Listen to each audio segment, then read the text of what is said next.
Shalom saudara, saya akan menyampaikan renungan firman Tuhan tentang manusia jatuh ke dalam dosa. Manusia yang diciptakan menurut gambar dan rupa Allah, manusia harus melalui proses untuk menuju rupa daripada Allah. Tetapi untuk menuju ke rupa Allah, manusia harus melalui ujian dari Allah, yaitu ketaatan, karena Allah tidak dapat bersatu dengan segala sesuatu yang tercemar dan tidak suci. Karena Allah itu adalah Allah yang suci dan Allah itu adalah Allah yang maha kudus. Ujian yang diberikan Allah kepada manusia itu adalah untuk tidak memakan buah pengetahuan, yaitu pengetahuan yang baik dan yang jahat, yang berada di tengah-tengah taman itu. Karena dengan memakan buah pohon tersebut, konsekuensi yang akan didapat oleh manusia adalah kematian. Namun ujian yang diberikan oleh Allah kepada manusia ternyata tidak dapat dilalui oleh manusia. Akhirnya manusia membuat jatuh dirinya ke dalam dosa. Kejatuhan manusia terjadi karena manusia digoda oleh seekor ular. Nah, ular itu adalah hewan yang bercabang, dan ular itu adalah iblis, yaitu bapa pendusta. Saudara yang berkati oleh Tuhan, akhirnya manusia itu pun dicobai, dan akhirnya manusia itu menjadi tidak taat kepada Allah.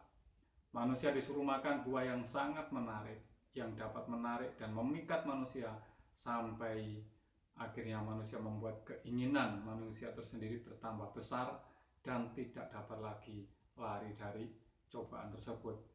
Dan akhirnya membuat manusia tidak taat kepada Allah dan ingin menjadi seperti Allah.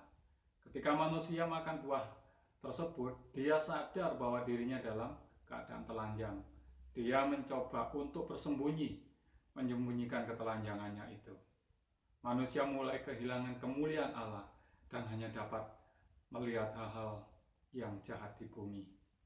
Dia sadar bahwa dirinya sudah tidak berkenan kepada Allah. Jiwa manusia berada di bawah dominasi keinginan tubuh dan terpisah dari Allah, dan memiliki keinginan-keinginan duniawi. Tetapi di tengah ketelanjangan manusia, Allah mempunyai respon yang menanyakan keadaan manusia dengan mengatakan, "Di mana engkau?" Ini menunjukkan bahwa Allah masih mengasihi manusia yang sudah terpisah dengan Allah. Ketika Allah masih datang ke dalam kehidupan manusia, Allah masih peduli dan Allah sangat mengasihi kita semua. Artinya manusia harus mempunyai kesadaran meminta pengampunan kepada Allah. Tetapi malah sebaliknya, manusia tidak meminta pengampunan kepada Allah, malah berbalik dari Allah, yaitu malah sembunyi. Manusia mulai saling menyalahkan satu sama lain karena manusia telah kehilangan kemuliaan Allah, sampai akhirnya manusia dapat konsekuensi, yaitu kematian. Namun yang dimaksud mati di sini adalah bukan secara tubuh, melainkan secara jiwa. Mereka sudah mati dan manusia kehilangan tempat tinggalnya, yaitu di Taman Eden. Manusia yang sudah jatuh ke dalam dosa dan sudah kehilangan kemuliaan Allah, itu sudah tidak dapat lagi terhubung dengan Allah, karena dosa itu sudah membuat manusia yang pada awalnya suci menjadi tidak suci lagi. Untuk itulah manusia butuh suatu cara, jalan atau pengantara yang dapat membuatnya dapat bersatu dengan Allah yang maha suci. Secara otomatis manusia sendiri tidak bisa, karena manusia tetaplah manusia yang berdosa di hadapan Allah. Akhirnya manusia tidak bisa mencapai apapun untuk dapat bersatu dengan Allah. Yesus merupakan anak Allah, itu bukan secara biologis lahirnya.